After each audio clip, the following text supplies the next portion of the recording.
Hi, welcome back. So today we'll talk about the 18th group elements, right? Inert gases, noble gases, rare gases, ये इनके कुछ नाम हैं, ठीक है? Before we start, एक broader idea जो आपको already होना चाहिए.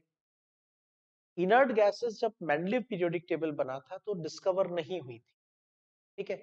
जिन 63 एलिमेंट्स को यूज करके मैंडलीव ने अपना पीरियोडिक टेबल बनाया उसमें ये गैसेस इंक्लूडेड नहीं थी. बाद में इन्हें मैंडलीव पीरियोडिक टेबल में इंक्लूड किया गया as a zero group, right. तो जीरो ग्रुप की तरह इनको इंक्लूड किया गया इन मैंडलीव पीरियोडिक टेबल. तो अगर हम बात करते हैं नॉर्मल जो प्रपोज मैंडलीव पीरियोडिक टेबल था, मैंडलीव पीरियोडिक टेबल में 8 वर्टिकल कॉलम्स थे, ठीक है, 8 वर्टिकल कॉलम्स, और जिन्हें हमने ग्रुप कहा था. और मॉडिफाइड मेंडली पीरियोडिक टेबल के अंदर 9 ग्रुप्स थे. तो वो एडिशनल ग्रुप कौन सा था? वो हैलोजन सॉरी इनर्ट गैसेस का ग्रुप था, और उस ग्रुप को नाम क्या दिया था, नंबर क्या दिया था? It was named as a zero group. Zero group नाम क्यों दिया था? ठीक है, तो बेसिकली जो मेंडलीव के ग्रुप नंबर्स हैं, Roman number 1, Roman number 2, Roman number 3, Roman number 4, ये किसी भी पर्टिकुलर वर्टिकल कॉलम के, किसी भी पर्टिकुलर ग्रुप के एलिमेंट्स की पॉसिबल हाईएस्ट ऑक्सीडेशन स्टेट बताते हैं. जैसे हैलोजेंस को 7A ग्रुप में रखा है, तो इसका मतलब हैलोजेंस की हाईएस्ट पॉसिबल ऑक्सीडेशन स्टेट +7 तक हो सकती है. एल्कली मेटल्स को 1A में रखा है, इसका मतलब उनकी हाईएस्ट पॉसिबल ऑक्सीडेशन स्टेट 1 हो सकती है, +1 हो सकती है. ठीक है, तो this is the idea behind the Roman numbers. और मॉडिफाइड मेंडलीव पीरियोडिक टेबल में इन्हें जीरो नंबर दिया बिकॉज इन एलिमेंट्स की नॉर्मली ये कंपाउंड नहीं बनाते हैं, इलेक्ट्रॉन डोनेट, एक्सेप्ट या शेयर नहीं करते हैं, माइंड इट नॉर्मली. ठीक है, इसलिए इनकी जो नॉर्मल ऑक्सीडेशन स्टेट जीरो होती है. ठीक है, तो with this let's go ahead with it. तो सबसे पहले कहां पे प्लेस्ड है ये?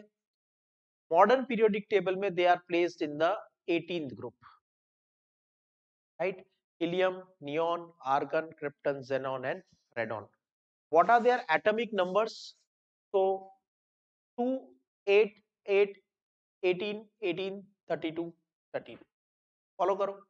2 में 8 ऐड किया 10, 8 ऐड किया 18, 18 ऐड किया 36, देन अगेन 18 ऐड किया 54, और फिर 32 ऐड किया 86, और जो अभी तक डिस्कवर्ड नहीं है, अगर और 32 ऐड कर देंगे तो 118 अनऑक्टियम, अनऑक्टियम आ जाएगा. ठीक है, क्लियर. तो दिस इज पोजीशन, आपको पता है कहां पर प्लेस्ड है. जनरल इलेक्ट्रॉनिक कॉन्फ़िगरेशन ग्रुप का कितना है? NS2 NP6. Octet completely filled है. और हीलियम जो है वो NS2 कॉन्फ़िगरेशन यानी 1s2 कॉन्फ़िगरेशन शो करता है, मतलब वो ग्रुप के कॉन्फ़िगरेशन से थोड़ा डिफरेंट है, लेकिन शेल उसका भी फिल है. इनर्ट गैसेस के जो आउटर मोस्ट शेल है वो कंप्लीटली फिल्ड है. अब हीलियम में एक ही शेल है, और फर्स्ट शेल की कैपेसिटी 2 इलेक्ट्रॉन होती है, तो उसका कॉन्फ़िगरेशन 1s2 ही होगा, but shell is completely filled. और शायद यही रीजन है कि हमने हीलियम को यहां पे रखा है. देखो, हीलियम का कॉन्फ़िगरेशन है 1s2, मतलब इलेक्ट्रॉन कहां जा रहा है? s orbital.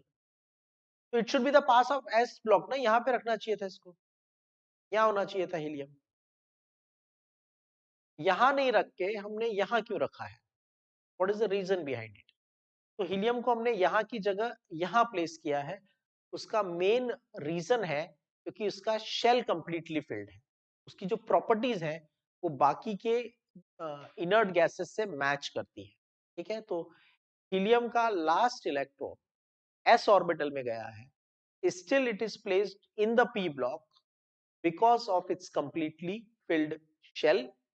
Its properties match with the 18th group elements. Okay, समझ में आया? इलेक्ट्रॉनिक कॉन्फ़िगरेशन लिख लेते हैं, 2 8 2 + 8 10 18 36 54 एंड 86। कॉन्फ़िगरेशन क्या होगा? 1s का कॉन्फ़िगरेशन क्या होगा? हीलियम कंप्लीटली फिल्ड शेल 1 के बाद 2s2 2p6। हमेशा कॉन्फ़िगरेशन यूज करने के लिए प्रीवियस इनर्ट गैस यूज किया जाता है, चाहे कोई भी एलिमेंट हो। तो आर्गन से पहले क्या आ जाएगा? नियॉन, मतलब we have got the 10, 2p completely filled हो गया, 2p के बाद इलेक्ट्रॉन जाएंगे 3s 3p। क्लियर? के बाद आएगा आर्गन, आर्गन में 3p कंप्लीट हो गया, 3p के बाद इलेक्ट्रॉन कहां जाएगा? 4s,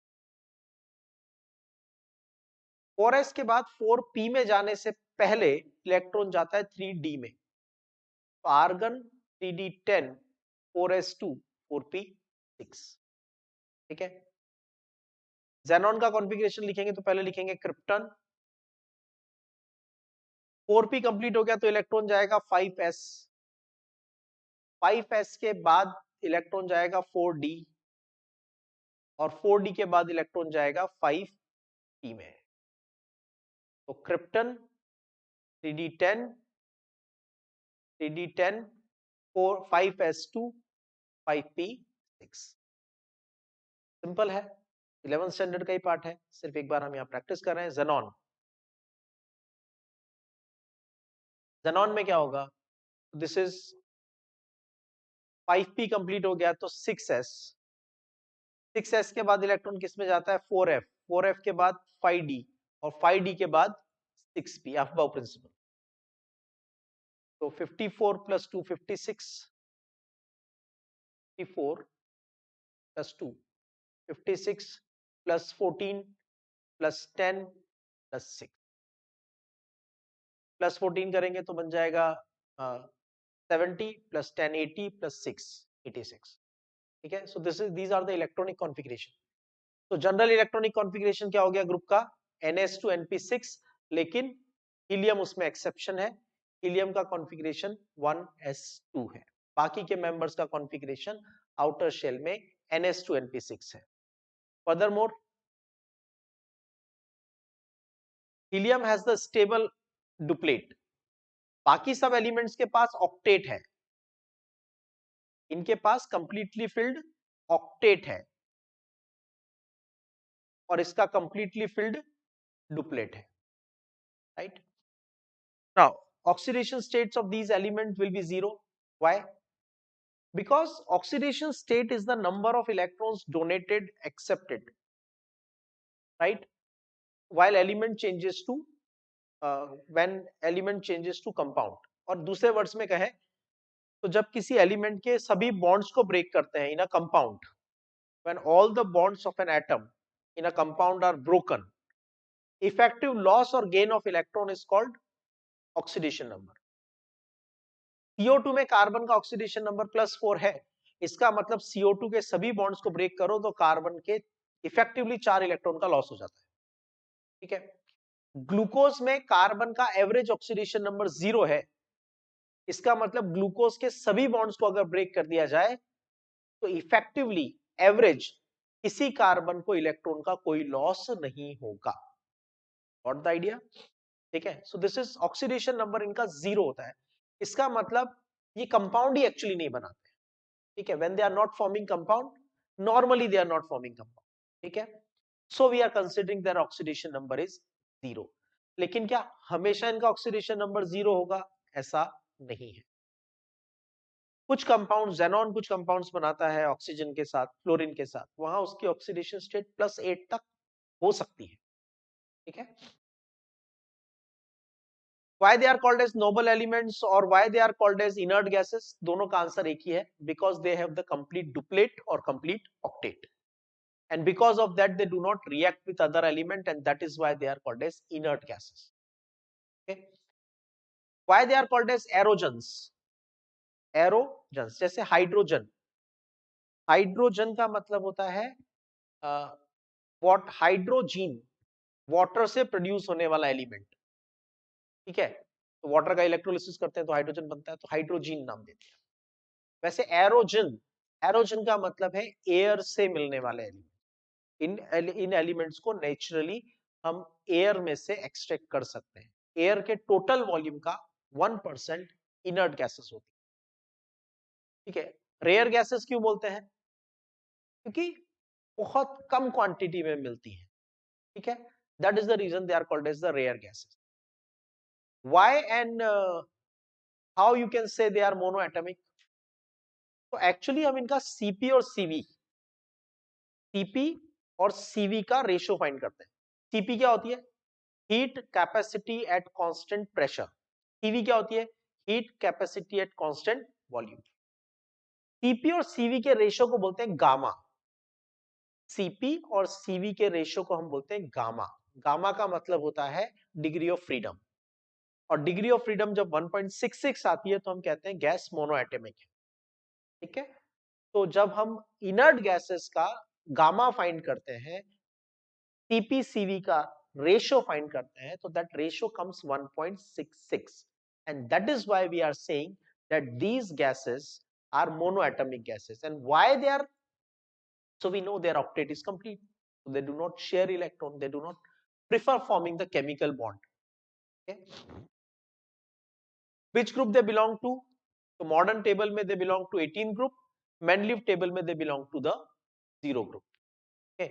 Electronic configuration, generally इनका electronic configuration होता है NS2 NP6। helium का configuration 1s2 है, that's an exception, okay. Noble gases are completely inert because their octet is complete. Occurrence, unreactive gases है, फ्री स्टेट में ही मिलती है, कंबाइंड स्टेट में नहीं मिलती है, और एटमॉस्फेयर का 1% वॉल्यूम में मिलती है, ठीक है। The 1% of the total volume of the air is constituted by the different inert gases, okay. तो कंपोजिशन क्या हो गया? ऑक्सीजन तो ऑलमोस्ट 78% हो गई, नाइट्रोजन 78% हो गई, ऑक्सीजन ऑलमोस्ट 21% हो गया, बाकी argon 0.9%, other gases and carbon dioxide. So that's the composition of air. The least abundant noble gas is xenon by the volume and helium by the weight. And now very interesting part. अगर हम by weight देखते हैं helium का abundance in on in our atmosphere and the earth, तो वो one of the least occurring element होता है. But if you see in the universe, right, one of the highest occurrence element is helium, ठीक है। तो अर्थ के respect में देखोगे तो हीलियम बाय वेट, सभी इनर्ट गैसेस के कंपैरिजन में हीलियम सबसे कम मिलता है बाय वेट प्रोपोर्शन, और बाय वॉल्यूम प्रोपोर्शन में xenon सबसे कम मिलता है। पूरे यूनिवर्स में देखेंगे तो helium is one of the most abundant element, helium is the second most abundant element in the universe. अभी जैसा मैंने आपको बताया, फर्स्ट कौन है यूनिवर्स में? फर्स्ट कौन है यूनिवर्स में? फर्स्ट है हाइड्रोजन, सेकंड है हीलियम, राइट। यूनिवर्स के मास का नियरली 23%, यूनिवर्स के मास का नियरली 23% हीलियम से constitute, is a major component in the sun, nuclear fission and nuclear fusion reaction का पार्ट है, ठीक है। Helium is found in the large amount in the minerals of uranium and thorium, including the cleveite, carnotite, monazite. इन सब minerals को नाम याद नहीं रखोगे तो भी चलेगा, लेकिन यूरेनियम और थोरियम के जो मिनरल्स होते हैं, इनमें हीलियम बहुत लार्ज क्वांटिटी में मिलता है। Neon is the fifth most abundant element in the universe by mass. देख रहे हैं, जो हमारी अर्थ पे नेग्लिजिबल प्रोपोर्शंस में है, वो यूनिवर्स में कितने हाई प्रोपोर्शन में प्रेजेंट है। Neon is the rare on the earth and found in the very small proportion in the earth atmosphere. Argon, third most abundant common gas in the earth atmosphere. Third gas है हमारे nitrogen oxygen के बाद third highest proportion में मिलने वाली gas, nearly 1% होती है। तो जो नियरली 1% ऑफ एयर है वो आर्गन गैस से बना हुआ है, और इसको हम इसीलिए एयर से ऑब्टेन कर सकते हैं। ठीक है। Krypton is concentrated in the atmosphere about 1 ppm, 1 part per million. Okay, कह सकते हैं कि आप 1 मिलियन लीटर एयर लोगे, 1 million litre, 10 lakh litre air लोगे, तो उसमें 1 लीटर क्रिप्टन गैस मिलेगा। That's the idea. This can also be extracted from the air by the, पहले लिक्विफैक्शन करो फिर फ्रैक्शनल डिस्टिलेशन करो। तो देखो इंडस्ट्रियली एयर का लिक्विफैक्शन और फिर डिस्टिलेशन, इसके थ्रू हम नाइट्रोजन गैस प्रिपेयर करेंगे, इसके थ्रू हम ऑक्सीजन गैस प्रिपेयर करेंगे, आर्गन प्रिपेयर करेंगे और क्रिप्टन प्रिपेयर करेंगे। ठीक है। आप ये नहीं कह सकते कि इन सब के लिए अलग अलग प्रोसेसेस रिक्वायर्ड होते हैं। प्रैक्टिकली एक बार हमने गैस को, एयर को लिक्विफाई कर लिया, तो उसके बाद अलग अलग टेम्परेचर पे आपको ये सभी गैसेस मिल जाएंगी। जैसे नाइट्रोजन मिल जाएगा 90 केल्विन टेम्परेचर, 90 केल्विन टेम्परेचर पे आपको मिल जाएगा। Let's say oxygen gas 77 kelvin temperature पे आपको मिल जाएगा, लेट्स से नाइट्रोजन गैस। ऐसे ही और जब नीचे टेम्परेचर्स पे जाएंगे तो धीरे धीरे, मतलब जब आप फ्रैक्शनल डिस्टिलेशन करोगे, पहले गैस को एयर को लिक्विफाई करोगे, फिर उसका फ्रैक्शनल डिस्टिलेशन करोगे, तो आपको नाइट्रोजन, ऑक्सीजन, आर्गन और क्रिप्टन, ये गैसेस मिल जाती है। ठीक है। xenon, it is traces in the gas earth atmosphere, 1 part per 11.5 billion, 1 part per 11.5 billion, 11.5 into 10 raised to the power 6 litre air में 1 लीटर xenon मिलता है। बहुत कम क्वांटिटी है, right. It is found in the gases emitted from the some mineral springs. Radon, radon हमारे atmosphere में नहीं मिलती है। Radon radioactive decomposition of radium से मिलती है। Radioactive decomposition of radium से मिलने वाली गैस है रेडॉन। तो जब अल्फा पार्टिकल एमिट होते हैं, alpha particle, alpha particle is same as the helium nucleus. तो जब अल्फा पार्टिकल एमिट होते हैं तो रेडियम का एटॉमिक नंबर डिक्रीज हो जाता है बाय 2 और एटॉमिक मास डिक्रीज हो जाता है बाय 4। एटॉमिक नंबर डिक्रीज हो जाता है बाय 2, एटॉमिक मास डिक्रीज हो जाता है बाय 4, और वो अल्फा पार्टिकल बन के बाहर चले जाते हैं। This should be actually written as the alpha particle. और इसके साथ में हमें मिलता है रेडॉन का आइसोटोप, आइसोटोप 222, राइट, 222। ये कार्सिनोजेनिक होता है, इट कॉजेस कैंसर। इसकी हाफ लाइफ बहुत कम होती है, 3 to 8 डेज। मतलब अप्रोक्सीमेटली 3 to 8 डेज में आपने जो भी क्वांटिटी ली है उसका आधी क्वांटिटी का रेडियो एक्टिव डिसइंटीग्रेशन हो जाएगा, कुछ और एलिमेंट बन जाएगा, और जो रेडॉन है वो पहले का हाफ रह जाएगा in the period of 3 to 8 days. So half life कितनी है? 3 to 8 days. How many elements are there? 6, helium, neon, argon, krypton, xenon and radon, 6 elements are. तो ये कुछ जनरल आइडियाज है, बहुत ज्यादा कुछ नया नहीं है। Most of the things you already know. ठीक है।